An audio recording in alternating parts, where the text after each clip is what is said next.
Imagine this, you've been talking to someone for a while, you feel that spark, you notice how much fun it is to connect with them, and then suddenly they pull away. The texts slow down, the conversations lose their rhythm, and before you know it, there's distance. For a lot of people, that silence feels like rejection. It feels like maybe you did something wrong, maybe you weren't enough, maybe you said the wrong thing. But here's the truth. What's happening inside someone who avoids closeness isn't usually about you, it's about them. It's the constant tug of war between craving independence and needing connection. And that tug of war can feel confusing not only to you, but to them too. An avoidant often prides themselves on being self-sufficient, to tell themselves, I don't need anyone. I can handle life on my own.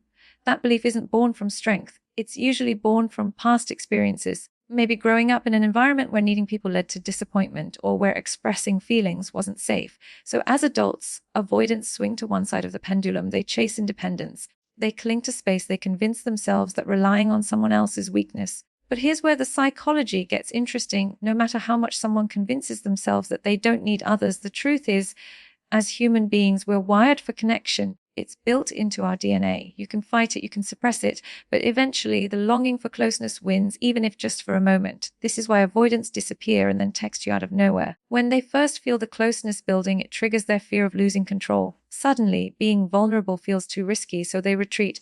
They tell themselves they're fine alone, that they don't need anyone. And for a while, that space feels good. It gives them back the sense of control they crave. But as days or weeks go by, that silence starts to echo. What was once a comfort starts to feel like emptiness. Independence without connection turns into loneliness, and loneliness is heavy. That's when their pendulum swings back in the other direction. That's when they reach for their phone. So when that text lands in your inbox, hey, what's up? It's not random. It's not them suddenly remembering you exist. It's the result of their inner conflict catching up with them. They've reached the point where independence doesn't feel like freedom anymore. It feels like isolation. In that moment, they're not reaching out because you pressured them or because you failed to keep them interested. They're reaching out because their human need for connection resurfaced, and you are someone they once felt that spark with. And here's where it gets even deeper for an avoidant. This back and forth isn't conscious. They don't sit down and think, I'll disappear for 3 weeks and then message later when I feel lonely. It's instinctive, protecting themselves without realizing that their protection creates the very loneliness they're trying to avoid. It's a cycle. They run from closeness to feel safe, that then return to connection when safety starts to feel like emptiness. And you, the person on the receiving end of those texts, are caught in the middle of their internal struggle. Think about what that means for you. If you've ever wondered, why did they suddenly reach out? Did I do something wrong to make them leave? Did I do something right to make them come back? The answer is that neither of those things really defines it. It's not about you failing or succeeding. It's about them swinging between two opposing needs. And knowing this allows you to step back from blaming yourself. Their reappearance isn't a reflection of your worth. It's a reflection of their pendulum. The psychology of avoidance teaches us something powerful about human nature. Independence and connection are not enemies. We all need both. But for someone avoidant, those needs feel like they're on opposite ends of a battlefield. When they text you out of nowhere, it's because they've lost the balance again. They tried to lean fully into independence, and the weight of loneliness pulled them back toward you. It's not random. It's the natural rhythm of someone who hasn't learned how to live in the middle, where closeness and autonomy can coexist without fear. And if you've ever been left wondering why you suddenly matter to them, again, the truth is you never stopped mattering. What shifted wasn't your importance, but their tolerance for loneliness. And the moment that loneliness became too heavy, your name came to mind, your voice felt familiar, your presence felt safe enough to risk connection again. That's why avoidance text out of nowhere, because the pendulum always swings back. And when it does, you're often the first person they think of. Think about how powerful a single memory can be. One song. Picture one moment of silence in the middle of the night can bring back an entire flood of emotions. For someone who tends to avoid closeness, that's often exactly what sparks them to reach out after weeks or months of silence. They may not have been thinking about you every single day, but then something, maybe the way someone laughed, maybe the way the rain hit the window, maybe a simple quiet moment at home, brings you back to their mind with full force. That's nostalgia at work, and it's one of the most powerful forces in human psychology. That's why avoidants who seem so distant and disconnected suddenly find themselves reaching for their phone to text you out of nowhere. For avoidance, connection feels complicated. They fight against closeness because it makes them feel vulnerable, but the memories of the times they felt understood, seen, and safe with you don't just vanish. They're stored deep in their subconscious, waiting for the right trigger. And when that trigger arrives, it's almost irresistible. They remember the way you made them feel. Maybe you didn't judge them when they opened up. Maybe you laughed at their stories in a way that made them feel clever. Maybe you just gave them a calm presence in a world that often feels overwhelming. That memory becomes a soft spot. Suddenly their distance doesn't feel as comforting anymore. The nostalgia turns the idea of connection into something less threatening, because instead of thinking about the risk of being close, they're reliving the comfort of when closeness actually felt good. What's fascinating is that nostalgia doesn't always work logically. They might have pulled away because they feared getting too close, because they didn't want to lose themselves, or because they felt overwhelmed by intimacy. But when they sit alone and replay the highlight reel in their mind, they don't replay the fear. They replay the laughter, warmth, the spark. That selective memory is what drives them back into your orbit. It's not that they've resolved their fears, it's that in that moment, pull of what felt good is stronger than the push of what felt threatening. That's why you get the sudden, unexpected message. Hey, remember that time I was just thinking about you. Those words are nostalgia speaking. Avoidants are especially vulnerable to nostalgia because they often live in a pull state with their emotions. They suppress, they distance, they convince themselves they're fine alone. But suppression doesn't erase feelings, it just stores them away. And what's stored always resurfaces. Sometimes all it takes is a quiet evening when no one else is around. In that silence, their mind wanders back to you, not because they planned it, not because they suddenly want to change everything, but because your presence once gave them an emotional safety that's hard to find elsewhere. This is why so many people are shocked when an avoidant returns. From your side, it feels inconsistent. You might think if I mattered, they wouldn't have left in the first place. But from their side, and there's a looks, it's not about whether you mattered, it's about whether they were ready to face the closeness they feared. Nostalgia gives them a temporary bypass around that fear. It gives them permission to reach out because for a moment, the memory of how safe you felt outweighs the fear of losing independence. And here's something else worth noticing. Nostalgia doesn't just bring back the good. It amplifies it. Think about how your own memories work. Over time, the sharp edges of conflict fade, but the sweetness of the highlights lingers. That's exactly what happens for avoidants. So they forget the discomfort they felt when things got too close, but they vividly remember the smile you gave them when they least expected it, or the way you listened without trying to fix them. That's why their texts often sound light, casual, or even playful. It's because they're reaching out from a place of remembering the best parts, not necessarily the whole picture. When nostalgia takes hold, acts like a bridge. It lets avoidants cross from the isolation they chose back into the comfort of connection they once had. But what's important to understand is that this isn't always a conscious decision. Sit there and say, I will now use nostalgia to reconnect. It's emotional, it's impulsive, and because it's impulsive, it can feel so real in the moment. That's why when they text you, it often feels like there's sincerity behind it, because there is. In that moment, they are truly feeling the pull of that memory, the warmth of that connection. The question is whether that pull lasts. Some avoidants, the nostalgia fades once the fear creeps back in. For others, it can be the start of genuinely wanting to rebuild. But no matter the outcome, one thing is certain: when they text you out of nowhere, it's often because you've left a mark they can't erase. You become a part of their emotional safety net, and even if they push you away, the memory of that safety pulls them back again. That's the psychology of nostalgia. It makes them remember not just you, but the version of themselves they got to be when they were with you. There's a part of human nature that craves reassurance, and for avoidance, that craving can be even stronger than they realize. On the surface, they project independence, distance, and self-sufficiency. They seem like they don't need anyone, like they've got everything under control. But beneath that exterior, there's often a quiet insecurity that whispers, do I still matter to this person? Do they still think about me? Am I still significant in their world? That's where the ego reassurance factor comes in. And it's one of the biggest reasons avoidants end up texting out of nowhere. When you've connected with an avoidant in the past, you've given them something they can't easily find elsewhere. You gave them attention, warmth, or understanding, and even if they pushed it away, it left a mark. Deep down, they know you saw them in ways others didn't. And that knowledge doesn't just disappear when they create distance. Instead, it lingers like a safety net in the back of their mind. The ego reassurance factor kicks in when they begin to wonder if that safety net is still there. They don't necessarily want to commit to closeness, but they do want to know if the door is still open. That's why their messages often come out of the blue. They're not always reaching out to rekindle the bond or start something consistent. Sometimes they're reaching out to calm the anxiety of not knowing where they stand with you. It's not about, I want to build something new, as much as it's about, I want to feel like I still have significance in your life. That one little text, hey, how are you, is less about genuine curiosity and more about a subtle test. Will you respond? Will you prove that you're still there? Will you reassure them that even though they disappeared, they're still important enough to you? This can feel incredibly confusing if you're on the receiving end.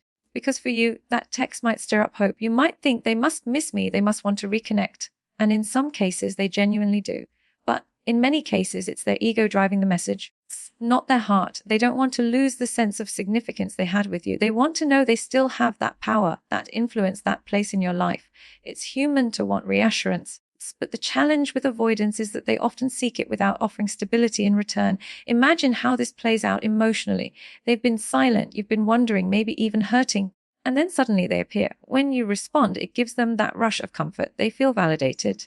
Okay, I still matter. I still have access to them.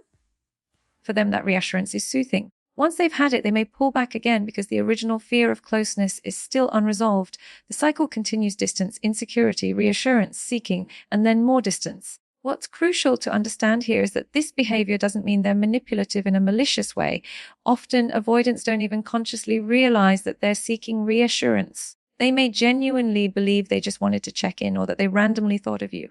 But the psychology underneath tells a different story. The subconscious need to know they still matter is what pulls them back, almost like an emotional reflex. They want the comfort of being remembered, even if they're not prepared to consistently show up in return. For you, recognizing this dynamic is powerful. It allows you to see their sudden text not as a statement of love or a promise of change, but as a clue to their inner world. It shows you that their ego is fragile in ways they don't admit. They might look confident, but deep down they need reassurance just like anyone else, sometimes even more. And while it's tempting to always provide that reassurance, it's also important to ask yourself what you need, because every time you rush to soothe their insecurity, you might be neglecting your own. Think about how many times you've answered that sudden text, hoping it would lead somewhere, only to end up in the same cycle. That's the ego reassurance factor playing out. They're not necessarily trying to hurt you, but they're also not prioritizing your need for clarity. They're prioritizing the quiet voice inside themselves that says, please tell me I still matter. It feels good for them, but it can leave you drained, confused, and stuck. The lesson hidden in all of this is about balance. Yes, avoidants reach out because they want reassurance. The more important question is, how do you respond in a way that protects your peace? Their need to soothe their ego is not your responsibility. And while it's flattering to know that you're the person they turn to when they need to feel significant, you also deserve more than being someone's source of temporary comfort. Their ego may pull them back to you, but you have the power to decide whether that pattern continues or whether it stops. One of the most frustrating things about dealing with an avoidant is the lack of consistency. You might go days, weeks, or even months without hearing from them, and then suddenly they're back in your inbox as if no time has passed. It feels unpredictable, and it makes you question their intentions. The truth is, avoidants don't operate on consistency. They operate on emotional timing. Their actions aren't dictated by a steady rhythm of connection. They're dictated by how they feel in a given moment. That's why they text when you least expect it, and it's why their communication often feels erratic. To understand this, you have to look at how avoidants process emotions. When they feel overwhelmed by closeness, their instinct is to pull back. That withdrawal isn't necessarily a statement about you. It's about their need to regulate themselves. They retreat until the intensity of connection no longer feels threatening. During that time, they might not reach out at all because in their emotional world, silence feels safer than vulnerability. But when their internal state shifts, when the loneliness creeps in, when they have a rough day, when they realize other people don't give them the comfort you once did, that's when the timing changes. Suddenly, the desire for connection outweighs the fear of it. And that's when you hear from them again. The problem is that from your perspective, it doesn't make sense. You're left wondering why they can go so long without contact if they actually care. Feels inconsistent, unreliable, even careless. But from their point of view, it isn't about not caring. It's about not being ready. Avoidants often don't have the tools to maintain consistent closeness. Instead, they rely on emotional timing. They connect when their internal world tells them it's safe or necessary, not when the relationship requires it. This is why their texts are often tied to moments of vulnerability. You might notice they reach out late at night, after a breakup, or when they're dealing with stress. That's emotional timing in action. What makes this difficult for the other person is that the timing is completely out of your control. You can't predict it, you can't influence it, and you can't rely on it. You might pour energy into maintaining the connection, but if they're not emotionally ready, they'll retreat regardless. Then when they are ready, they reappear, expecting you to be available as if nothing happened. This unpredictability can feel exhausting because you're constantly adjusting to their rhythm instead of having a shared one. It's also important to recognize that emotional timing doesn't mean randomness. It feels random because you're not inside their head, but for them, there is always a trigger. Maybe they saw a couple walking together and it reminded them of what they lost with you. Maybe they had an argument with a friend and suddenly missed the way you listened. So maybe they spent too many nights alone convincing themselves they didn't need anyone, only to realize that the silence was unbearable. The timing is emotional, not logical, and that's why it catches you off guard. For avoidance, this pattern often repeats. They move in and out of connection depending on where their emotions are pulling them. Sometimes the pull is strong enough to bring them close for a while, but eventually fear of losing their independence resurfaces and they retreat again. That cycle of closeness, withdrawal, and return is exhausting to witness, but it makes perfect sense once you understand that consistency isn't their guide, emotions are. The challenge for you is how to interpret their return. When they text you after a long absence, it can be tempting to assume it means they've changed, that they're ready to commit, or that they've finally realized your value. Sometimes that's true, but often it's just another round of emotional timing. And they're reaching out because in that specific moment, they feel the need for connection, not because they've resolved their deeper fears. If you attach too much meaning to their timing, you end up hurt when they retreat again. This is why awareness is so important. When you see their behavior through the lens of emotional timing, you stop blaming yourself for their inconsistency. You stop thinking, if I had done something differently, they wouldn't have disappeared. You begin to understand that their rhythm is determined by their own emotions, not by your worth. So that understanding gives you the space to decide how you want to respond. Do you want to keep being available whenever their timing dictates? Or do you want to set boundaries that protect you from the ups and downs of their cycle? Because while you can't control their emotional timing, you can control how much power it has over your life. So recognizing that their return is not about you failing or succeeding, but about their internal pendulum gives you clarity. It helps you step out of the confusion and see the pattern for what it is. And once you see the pattern, you can make choices that keep you from being caught in it over and over again. When someone who's avoidant sends you a text out of nowhere, it's often less about a genuine desire to reconnect and more about testing whether they still have access to you. It's like dipping a toe into the water without committing to swimming. They want to know if you'll still respond, if you're still available, if you still keep a space in your life for them. This test of availability is rarely spoken out loud, but it shows up in their actions. In the way their messages are vague, casual, and non-committal. A simple, hey, or how have you been, carries more weight than it seems because beneath it is a question they're too afraid to ask directly. Do I still matter to you? Avoidants often live with an underlying fear of abandonment, even though they disguise it under layers of independence. They push people away to protect themselves from being hurt. At the same time, they don't want to be forgotten. That tension creates the urge to test. The text isn't always an invitation to start again. It's a probe, a way of gauging if the door is still open. For them, your response becomes proof that they still have a tether to you, even if they don't intend to pull on it consistently. What makes this tricky is how subtle the test can be. They rarely come right out and say, I was wondering if you'd still talk to me. Instead, it shows up in the most casual, almost meaningless seeming messages. The vagueness is intentional. It gives them an escape. If you respond warmly, they get the reassurance they wanted. If you don't respond, they can pretend it wasn't a big deal because after all, it was just a simple text that way. Their ego doesn't have to take the full hit of rejection. It's a low risk, high reward move. Low risk because they don't expose too much. High reward because if you respond and there's a looks, they get the validation that they still matter to you. For the person on the other side, this can be confusing. You see that text and your mind races. Why now? What does this mean? Do they miss me? Are they ready for something more? But often the reality is simpler. They're checking whether the bond is still alive. They want to confirm that they could step back into your world if they chose to, even if they have no immediate plan to do so. It's less about what they're offering you and more about what they're taking from you. Reassurance, validation, the comfort of knowing you're still there. The test of availability can be seen in the patterns too. Notice how they reach out after disappearing, but the conversation doesn't go anywhere. How they pop back up when you've started to move on or when you've gone silent yourself. That timing isn't accidental.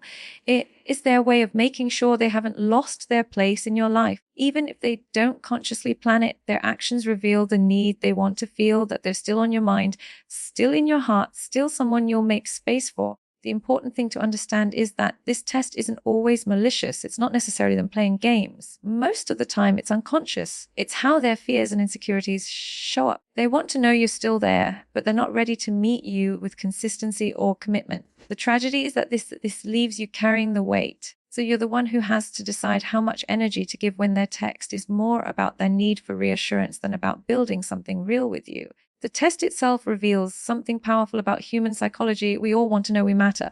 Avoidants, despite their distance, are no different. But where many people test this through consistent effort, avoidants test it through absence followed by sudden contact. Their method is skewed by fear, but the need underneath is universal. And recognizing that allows you to see their message for what it is, Not necessarily a sign of deep change, but a moment of insecurity driving them back toward you. The real question then isn't why they text you out of nowhere. The real question is how you respond. Do you give them the reassurance they're seeking, knowing it might not lead to anything more? Do you set boundaries and refuse to play a role in their cycle? Do you step back and decide that your availability is too precious to be tested like that? Because every time you answer, you confirm to them that they still have access. Every time you engage, you pass their test. The bigger picture is that you're also teaching them how they can treat you. So when that text comes, when they reach out casually, vaguely, almost as if nothing happened, it's worth pausing before you respond. Ask yourself what they're really looking for, and more importantly, what you need. Looks, because while their test of availability is about their fears, your response determines whether those fears keep pulling you back into their cycle or whether you finally choose to step outside of it. So when you step back and look at the bigger picture, you start to realize that avoidants don't text you out of nowhere because of luck or chance or some mystery you'll never solve. They text you because of the push and pull that lives inside of them, the battle between wanting independence and craving connection. They text you because memories of you bring them comfort and nostalgia in ways they can't easily find elsewhere. They text you because deep down their ego needs reassurance that they still matter in your life.